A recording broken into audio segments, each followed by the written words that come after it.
Good morning. Welcome to మెగానన్ TV morning paper analysis కార్యక్రమానికి స్వాగతం.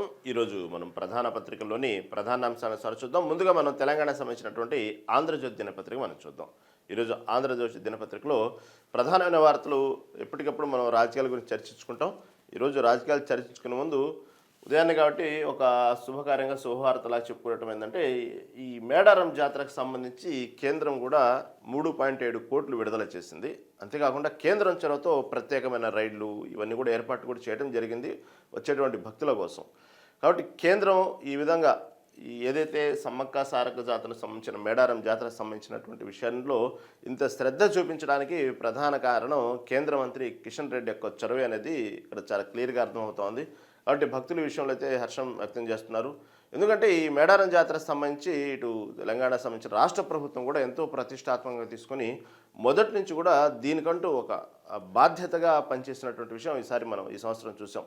గతంలో కూడా మేడారం జాతర చూసుకుంటే కేసీఆర్ ప్రభుత్వంలో ఉన్నటువంటి 10 ఏళ్లలో కూడా దీని గురించి బాగానే చేయాల్సినటువంటి అభివృద్ధి కార్యక్రమాలు, భక్తుల సౌకర్యార్థం అనేక కార్యక్రమాలు చేసినప్పటికీ ఎప్పటికప్పుడు భక్తులు పెరుగుతున్న కొద్దీ వాళ్ళ సౌకర్యార్థం కోసం వచ్చేటువంటి కొత్త కొత్త ఆలోచనలు, దీన్ని కూడా ఒక పండగలాగా రాష్ట్ర పండుగలాగా గుర్తించాలని చేసినట్టు ప్రయత్నం కానివ్వండి, ఇలా అనేక రకాలుగా ఈ మేడారం సంబంధించినటువంటి జాతరకు ఒక ప్రత్యేకమైనటువంటి స్థానాన్ని కల్పించాలనేటువంటి తపన గతంలో ఉన్న ప్రభుత్వం అలాగే చేసింది. ప్రస్తుతం ఉన్నటువంటి కాంగ్రెస్ ప్రభుత్వం కూడా ఎప్పటికప్పుడు అప్డేట్ అవుతూ దానికి సంబంధించినటువంటి పట్టింపు, ఎందుకంటే భక్తులకు చాలా నమ్మకమైనటువంటి జాతర. అంతేకాకుండా ఎప్పటికప్పుడు ప్రతి సంవత్సరం దీనికి సంబంధించినటువంటి వాళ్ళు కోరుకున్న మొక్కులు ఏదైతే ఉన్నాయో కోరికలు నెరవేరేటప్పటికీ భక్తులు అధిక సంఖ్యలో వస్తున్నారనేది ఇక్కడ ప్రధానమైన వార్త.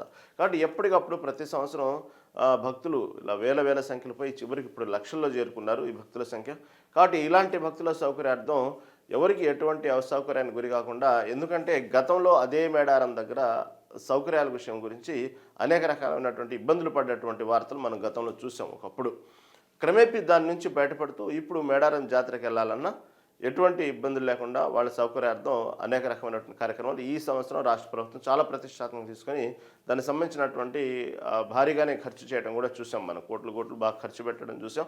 దానికి తగ్గట్టు రహదారులు కానివ్వండి, అక్కడ ఉన్నటువంటి ఏదైతే మేడారం గడ్డ సంబంధించినటువంటి ఆ గడ్డ సంబంధించిన చుట్టూ కూడా దానికి సంబంధించిన ఏర్పాట్లు ఫినిషింగ్ చేయటం కానివ్వండి, వాళ్ళ కోసం వచ్చేటువంటి స్త్రీలకు ప్రత్యేకమైన ఏర్పాట్లు చేయటం, భక్తుల కోసం ప్రత్యేకమైన ఏర్పాటు చేయటం, అలా అనేక రకాలుగా ప్రభుత్వం ప్రతిష్టాత్మకంగా తీసుకోవడం. అంతేకాకుండా ఈసారి దీనికి సంబంధించినటువంటి ఈ మేడారం జాతరకు ఇది ప్రత్యేకమైన ప్రభుత్వమే ఒక బాధ్యతగా తీసుకొని అందరినీ ఆహ్వాన పత్రికలు ఇటు పక్క మనం చూసాం.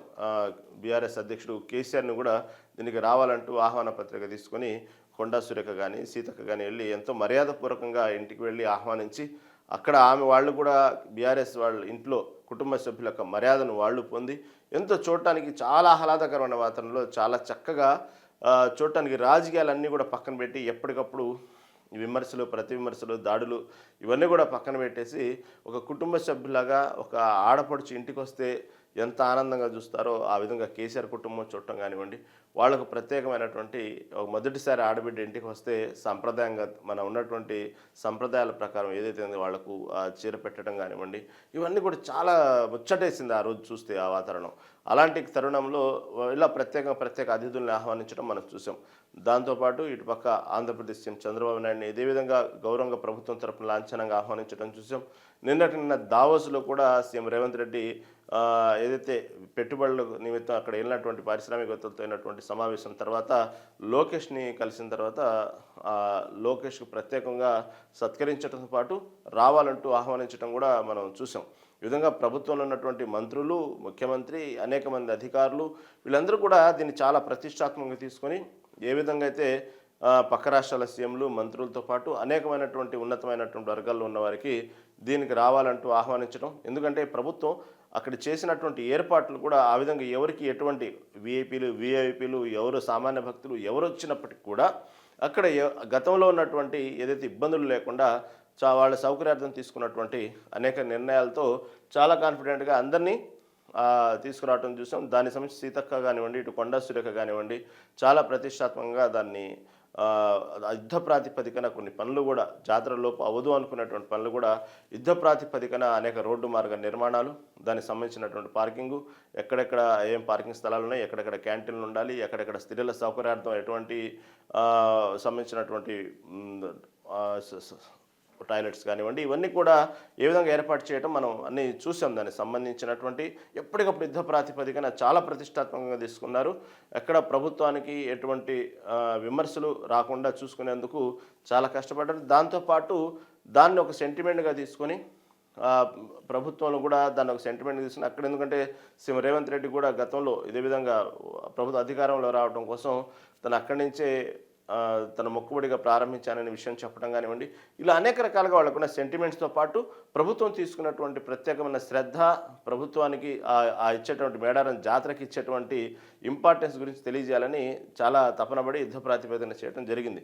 అంతేకాకుండా మొన్నటి యొక్క మా క్యాబినెట్ సమావేశం కూడా మొదటిసారి ఆ విధంగా బయట పెట్టడం, అక్కడ పెట్టడం అనేది కూడా ఒక సంచలన నిర్ణయం తీసుకుంది కాంగ్రెస్ పార్టీ. అక్కడ చూసాం ఆ రోజు దానికి సంబంధించినటువంటి ఏదైతే క్యాబినెట్ మీటింగ్ సమావేశం జరగటం, దాంతోపాటు మంత్రులు కూడా అక్కడ పొన్నం ప్రభాకర్, ఉత్తమ్ కుమార్ రెడ్డి వీళ్ళందరూ ఎంతో ప్రతిష్టాత్మకంగా తీసుకుని ఎప్పటికప్పుడు ఏర్పాట్లు చేయడం, చూడటం, దానికి సంబంధించిన పర్యవేక్షణ చేయడం, ఇవన్నీ కూడా చూడటానికి ఒక రకంగా చెప్పాలంటే ఒక పండగ వాతావరణం కనబడింది మనకు. సంక్రాంతి తర్వాత అంతటి వాతావరణం, అంతటి చక్కటి ఆహ్లాదకరమైన వాతావరణం మనం తెలంగాణ వ్యాప్తంగా ఈ మేడారం సంబంధించిన సమ్మక్క సారలమ్మ జాతర గురించి మనం చూస్తున్నాం. అది దానికి సంబంధించిన కార్యక్రమాలు జరుగుతూనే ఉన్నాయి. ఇంకా ఎప్పటికప్పుడు భక్తులు భారీ సంఖ్యలో వస్తూ ఉంటే దానికి సంబంధించి కేంద్ర ప్రభుత్వం 3.7 కోట్లు విడుదల చేసి చేశారు.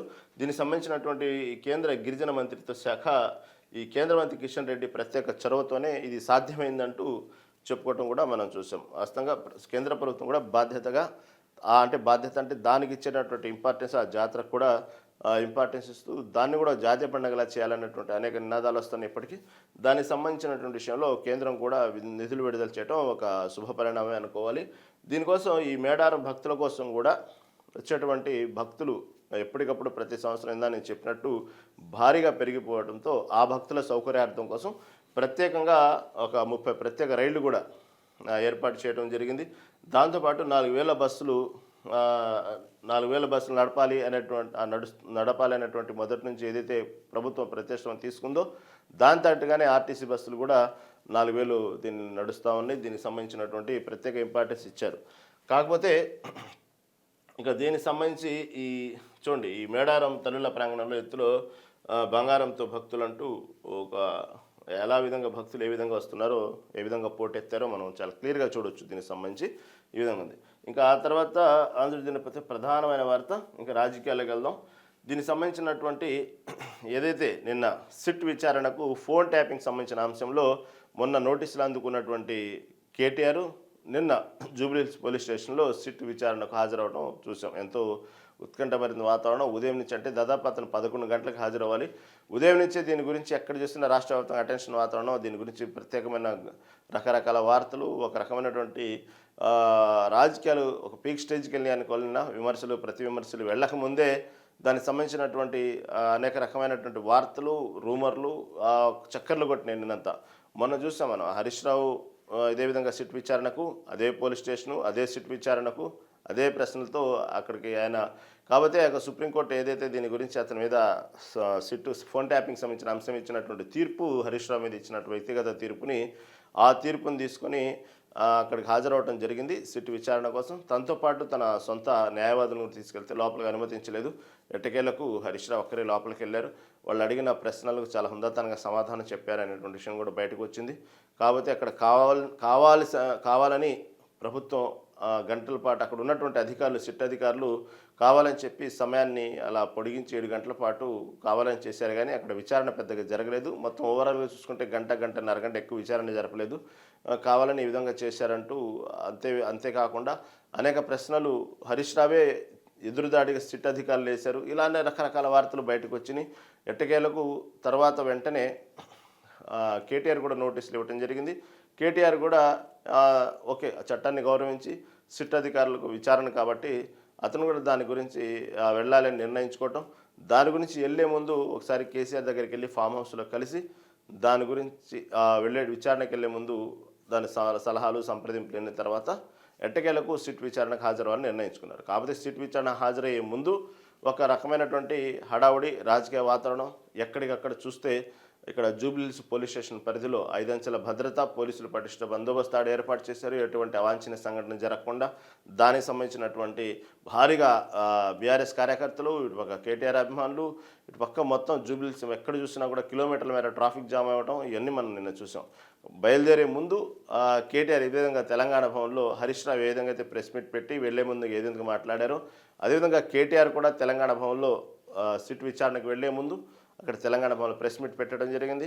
ఆ సమయంలో అతను ఇదే విధంగా కేవలం ఈ డైవర్షన్ ఆఫ్ పాలిటిక్స్ కోసంలో భాగంగానే కేవలం సిట్ విచారణ జరుగుతున్నాయి, దానికి సంబంధించినటువంటి విషయం ఏదైతే ఉందో నైని గనులకు సంబంధించిన విషయం ఏదైతే ఉందో సీఎం రేవంత్ రెడ్డి బావమరిది యొక్క ప్రమేయం గురించి ప్రశ్నించినందుకే ఈ విధంగా వరుసగా సిట్ విచారణలు ఈ విధంగా డైవర్షన్ పాలిటిక్స్ చేస్తూ ఉన్నారు. ఇచ్చిన హామీలు ఏదైతే ఉన్నాయో అది నెరవేర్చలేక ఈ విధంగా డైవర్షన్ పాలిటిక్స్ చేస్తున్నారు.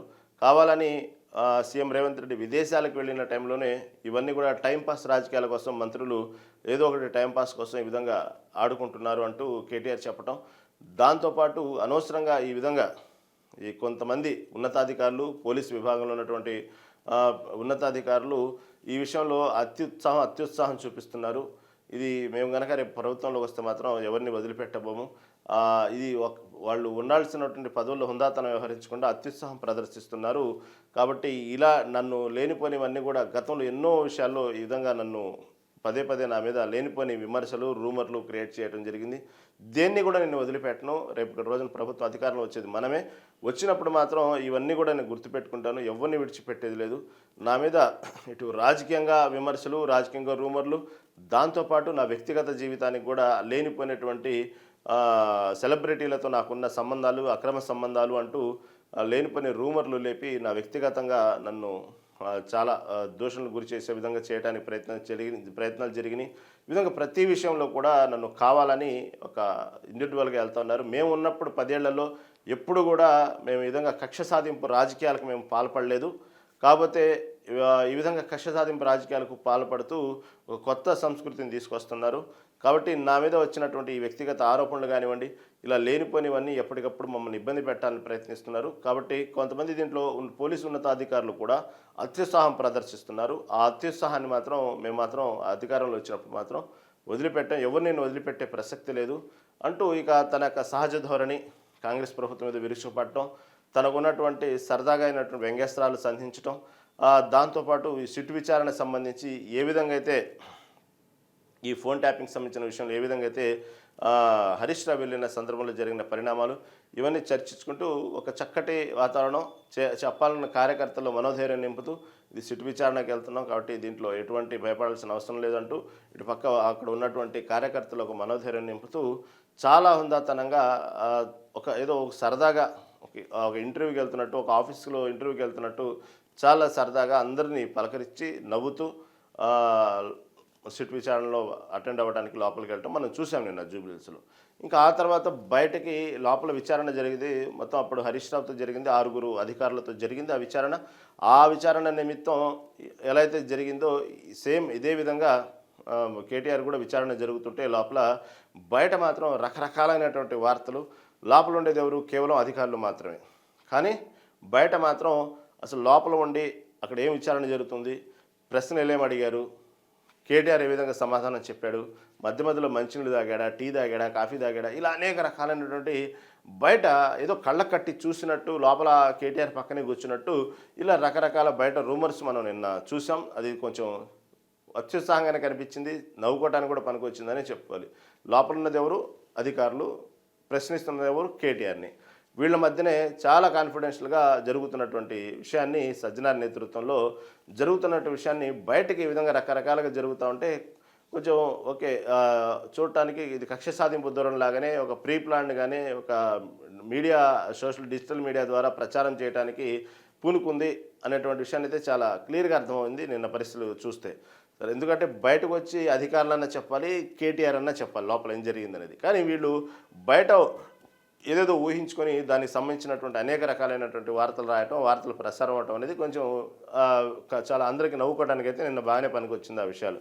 తిరగిస్తే లోపల కాకపోతే ఇక్కడ జరిగినటువంటి విషయం ఏదైతే ఉందో ఫోన్ ట్యాపింగ్ అంశం సహజంగా మీ ఫోన్ ట్యాపింగ్ గురైందా? లేకపోతే మీరు ఫోన్ ట్యాపింగ్ చేశారా? లేకపోతే ఫోన్ ట్యాపింగ్ అయిందని మీకు ఎలా అనుమానం వచ్చింది? ఇలా ఫోన్ ట్యాపింగ్ చుట్టే దాదాపుగా హరీష్ రావుకు సంబంధించినటువంటి విచారణ జరిగింది 7 గంటల పాటు. సేమ్ కేటీఆర్ కూడా అదే విచారణ జరగాలి. కాకపోతే కేటీఆర్కి ఈ ఏదైతే ఫోన్ ట్యాపింగ్ అంశమే కాకుండా ఒక కొత్త కోణంలో సిట్ అధికారులు విచారిస్తున్నారు అనేటువంటి విషయం వెళ్ళక ముందు నుంచే బయట ప్రచారం జరిగింది. అలాగనే దాంట్లో భాగంగానే నేను అదే విధంగా విచారణ జరిగిందనేది కొంతవరకు బయటకు వచ్చినటువంటి విషయం. ఏదైతే ఉందో ఈ ఫోన్ ట్యాపింగ్ అంశం సంబంధించిన విషయం ఏదైతే ఉందో మీరు ఫోన్ ట్యాపింగ్ చేశారా, చేయించారా, లేకపోతే మీరు అంటే బీఆర్ఎస్ అసలు యాక్చువల్గా ఇక్కడ దీనికి సంబంధించిన విమర్శలు ఏదైతే ఎదుర్కొంటుందో ఫోన్ ట్యాపింగ్ సంబంధించి కొంతమంది ఎవరైతే నాయకుల ఫోన్ ట్యాపింగ్ చేయించి బెదిరించి వాళ్ళ పార్టీలోకి ఆహ్వానించాలని చేయటమో కానివ్వండి, లేకపోతే ఫోన్ ట్యాపింగ్ చేసి బడాబడా బాబులు కూడా ఈ విధంగా ఫోన్ ట్యాపింగ్ చేసి పార్టీకి భారీ విరాళాలు తీసుకొచ్చారు అనేటువంటి విషయాన్ని కూడా మొదటి నుంచి బీఆర్ఎస్ ఎదుర్కొంటున్నట్టు విమర్శ. ఇలాగే కేటీఆర్ని కూడా కేవలం ఈ ఫోన్ ట్యాపింగ్ అంశం సంబంధించిందే కాకుండా ఈ సిట్టు కొత్త కోణంలో విచారిస్తుందంటే ఏందో ఆ కొత్త కోణం అనుకున్నారు. దానికి సంబంధించి ఏదైతే ఉందో బీఆర్ఎస్ పార్టీకి వచ్చిన భారీ విరాళాలకు సంబంధించిన డీటెయిల్స్ కూడా ఆ కోణంలో కూడా ఒక్కసారిగా ఈ విరాళాలు భారీగా పెరగడంలో ప్రధాన పాత్ర ఈ ఫోన్ ట్యాపింగ్ అయినటువంటి విషయాన్ని దీన్ని ప్రధానాస్త్రంగా సంధించబోతున్నారు అనేటువంటి విషయం బయటకు వచ్చింది. అంతేకాకుండా ఒక ప్రముఖ ఛానల్ ఎండీ ఇచ్చినటువంటి ఏదైతే వివరణ ఉందో ఆ వివరణ ప్రకారమే ఈ కేటీఆర్ని కానీ హరీష్ రావుని కానీ సిట్టు విచారణకు పిలిచింది అనేటువంటి ఇంకొక వార్తల నేపథ్యంలో ఎట్టకేలకు అసలు ఈ ఏదైతే ఫోన్ ట్యాపింగ్తో పాటు ఏ విధంగా బీఆర్ఎస్ పార్టీకి ఏ విధంగా భారీ విరాళాలు వచ్చినాయి, కేవలం ఈ ఫోన్ ట్యాపింగ్తోనే అనేక మందిని సెలబ్రిటీలని, రాజకీయ నాయకుల్ని, అనేక మంది పెద్ద పెద్ద బడాబాబుల్ని ఉన్నటువంటి 10 ఏళ్ల బీఆర్ఎస్ ప్రభుత్వంలో హయాంలో బెదిరించి లొంగ తీసుకొని ఈ విధంగా భారీగా పార్టీకి ఏదైతే బాండ్ల రూపంలో ఎలక్ట్రల్ బాండ్ల రూపంలో భారీగా విరాళాలు తీసుకొచ్చారనేది ఒక వార్త చక్కర్లు కొడుతోంది. దానికి సంబంధించి కూడా నిన్న కేటీఆర్ని ప్రశ్నించారు అనేటువంటి విషయం సజ్జనార్ నేతృత్వంలో జరిగిందనేది ఆ విషయం అయితే బయటకు వచ్చింది. మరోసారి పిలిచినప్పుడు రావాల్సి వచ్చిందంటే ఓకే అంతే ఉందాతనంగా మళ్ళీ మీరు ఎప్పుడు పిలిస్తే అప్పుడు వస్తాను, అందుబాటులో ఉంటానంటూ కేటీఆర్ కూడా చెప్పారనే వార్త బయట చక్కర్లు కొడుతోంది. ఇక్కడ తీరొస్తే ఆంధ్రజ్యోతి దినపత్రిక అభిప్రాయం ప్రకారం ఇక్కడ రాసినటువంటి ఏదైతే చూసుకుంటే ఈ కోట్ల బాండ్లు ఎలా వచ్చాయి, మనం అనుకున్నట్టుగానే ఎలక్ట్రల్ బాండ్లకు సంబంధించినటువంటి ఏ విధంగా వచ్చినాయి, ఎవరెవరు ఇచ్చారు, ఆ విరాళాలు ఇచ్చిన వాళ్ళ వివరాలు ఏంది, ఇవన్నీ కూడా కేటీఆర్ని తన ముందే ప్రశ్నించినట్టు ముందు పెట్టి ఆ వివరాలన్నీ కూడా ప్రశ్నించినట్టు అర్థమవుతా ఉంది. తర్వాత ఫోన్ ట్యాపింగ్ చేసి బెదిరించారా, మీరు ఈ విధంగా ఫోన్ ట్యాపింగ్ చేసి బెదిరించారా అనేటువంటి విషయాన్ని తీసుకురావడం కానివ్వండి, కేటీఆర్ను ఈ విధంగా ట్యాపింగ్ జాబితా బీఆర్ఎస్కి వచ్చిన ఎలక్ట్రల్ బాండ్లు ముందు పెట్టి ప్రశ్నలు, ఏదైతే ఫోన్ ట్యాపింగ్ గురైనటువంటి ఏదైతే జాబితా ఉందో ఎవరెవరి నెంబర్లు ట్యాపింగ్ చేశారు, దానికి రిలేటెడ్గా ఎవరెవరి నెంబర్ల నుంచి ఈ ఎలక్ట్రల్ బాండ్ల రూపంలో పార్టీకి భారీ విరాళాలు వచ్చినాయి, అవి రెండు సంబంధించినటువంటి నంబర్లతో సహా వివరాలతో సహా సాక్ష్యాలతో కేటీఆర్కి ముందు నుంచి ప్రశ్నించారు అనేది ప్రధానంగా జరుగుతున్నటువంటి వార్త బయట.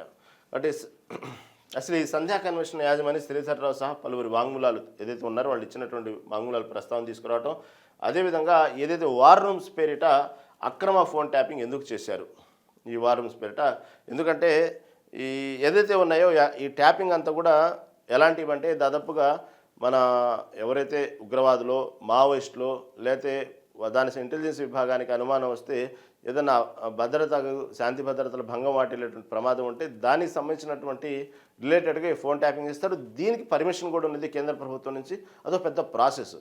కానీ వీళ్ళు అంత ఈజీగా ఇంట్లో కూర్చొని రిమోట్తో టీవీతో ఆడుకున్నట్టు అంత ఈజీగా ఏ విధంగా అందరి ఫోన్లో ట్యాపింగ్ చేస్తూ అదొక సరదాగా అదే పనిలో కూర్చొని తీసుకున్న పర్పస్ వేరు, ఉద్దేశం వేరు.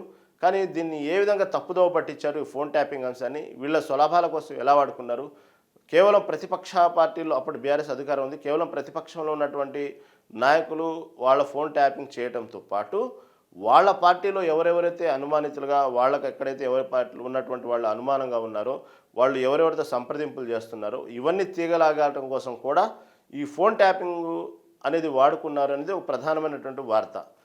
దాంతోపాటు ఎందుకంటే దాన్ని బలం చేకూర్చే విధంగా ఏదైతే వార్తలు వచ్చేటువంటి బయట వచ్చేటువంటి వార్తలను బలం చేకూర్చే విధంగా ఇటు పక్క కవిత కూడా కల్వకుంట్ల కవిత కూడా ఇటీవల చెప్పినటువంటి అంశం ఫోన్ ట్యాపింగ్ అంశం జరిగిన మాట వాస్తవమే. ఈ విధంగా చివరికి వాళ్ళ కుటుంబ సభ్యులు భర్త ఫోన్లు ఇవన్నీ కూడా ట్యాపింగ్ చేశారంటూ ఆమె బాధపడ్డ సందర్భం మనం చూసాం. కాబట్టి ఎప్పుడైతే కుటుంబ సభ్యురాలు కూడా ఈ ఫోన్ ట్యాపింగ్ గురయ్యాము కావాలని చేశారు ఆ ప్రభుత్వంలో అన్నట్టు విషయాన్ని బయటపెట్టిన తర్వాత ఇంకొంచెం భారీగా బలం చేకూరింది. కాబట్టి అసలు ఉన్న పర్పస్ ఏంది, దాని తగ్గట్టు కేవలం ప్రతిపక్ష పార్టీలో ఉన్నటువంటి నాయకులే కాకుండా వాళ్ళ అప్పట్లో ఉన్నటువంటి అధికారంలో పార్టీల యొక్క మంత్రులు ఎమ్మెల్యేలు ఎవరెవరితో అనుమానం ఉన్నాయో వాళ్ళ ఫోన్లు కూడా ట్యాపింగ్ చేశారన్నటువంటి ప్రధానమైన వార్త బయటకు వస్తుంది. ఎందుకంటే హరీష్ రావు విచారణకి వెళ్ళినప్పుడు మీకు ఫోన్ కూడా ట్యాపింగ్ అయిన విషయం మీకు తెలుసా అంటే దానికి సంబంధించినటువంటి విషయాన్ని దానికి హరీష్ రావు తిరస్కరిస్తే హరీష్ రావు ఫోన్ ఏ విధంగా ట్యాపింగ్ అయింది, ఎవరెవరు ఎప్పుడెప్పుడు మీ ఫోన్ ట్యాపింగ్ చేశారనే వివరాలు కూడా హరీష్ రావు ముందు పెట్టారు అన్నటువంటి వార్త ఒకటి బయట చక్కర్లు కొడుతుంది. ఇదే విధంగా కేటీఆర్ను కూడా అసలు మీరు నిజమా మీరు ఈ విధంగా ఏదైతే ఫోన్ ట్యాపింగ్ చేయటం అనేది మీ దృష్టికి వచ్చిందా, లేకపోతే మీరు ఎవరైనా చేయించారా, ఇవన్నీ కూడా మీకు కేసీఆర్ నెంబర్లు ఇచ్చారంట కదా, ఇలా అనేక ప్రశ్నలు. ఎందుకంటే కేవలం అక్కడ సిట్టు విచారణ మాత్రమే పిలిచింది, అంటే అతను ఒక సాక్షిగా పిలిచింది, కానీ ప్రశ్నలు మాత్రం డిఫరెంట్గా అతను ఒక బాధితుడు అతను కావాలని నేరపూర్వకంగా చేశారనే విధంగానే ప్రశ్నలు అడిగారని తెలుస్తుంది. ఎందుకంటే అతను పిలిచింది కేవలం ఒక సాక్షిగా పిలిచారు. 160 సిఆర్పిసి సెక్షన్ కింద అతను పిలిచారు. అది పెద్ద విషయమేం కాదు. కేవలం మనం ఏదైతే విచారణకి వెళ్ళి కోర్టుకి వెళ్ళి ఏ విధంగా చెప్తామో అలా ఆ విచారణ నిమిత్తం వెళ్తారు. ఏదైతే విచారణ మొత్తాన్ని తీసుకుని ఈ వాంగ్మూలాలన్నీ కూడా తీసుకుని తర్వాత కోర్టుకు సబ్మిట్ చేస్తారు. అంతేగాని ఆ విచారణకి వెళ్ళేంత మాత్రం అతన్ని అరెస్ట్ చేయరు, వాళ్ళకి కావాల్సిన ఇన్ఫర్మేషన్ ఎవరు తీసుకుంటారు. కాదు దీన్ని బయట మాత్రం రాజకీయంగా ఒక రకమైనటువంటి హైప్ క్రియేట్ చేసుకు ఒక తీవ్రమైనటువంటి ఒత్తిడి తీసుకొస్తూ పార్టీలో కార్యకర్తల్ని వీళ్ళందరినీ తప్పుదోవ పట్టిస్తున్న మాత్రం చాలా కామెడీగా అనిపించింది. అంటే వీళ్ళు చేశారని కాదు, బయట దీన్ని ఒక రాజకీయంగా వాడుకోవాలనే విషయాన్ని అన్ని రాజకీయ పార్టీలు చేసుకుని హడావుడి చూస్తూ ఉంటే మాత్రం అసలు ఇంత ప్రజల్ని అమాయకులను చేసి ఇంత తప్పుదోవ పట్టిస్తారనేది మాత్రం చాలా క్లియర్గా అర్థమవుతుంది. ఎందుకంటే అది విచారణే, దాని పేరే విచారణ. అంతేగాని వెంటనే హడావుడి చేసి అరెస్ట్ చేసేది కాదు. వాళ్ళు స్టేట్మెంట్ తీసుకుంటారు అంతే. ఆ స్టేట్మెంట్ని తీసుకెళ్ళి మళ్ళీ అక్కడ కోర్టులో సబ్మిట్ చేస్తారు. దానికి తగ్గట్టు ఆ తర్వాత మిగతా ప్రాసెస్ నడిచింది. అప్పుడు తర్వాత దానికి సంబంధించిన నేరాలని రుజువైతే అప్పుడు అరెస్ట్ల పర్వం అనేది ఉన్నది.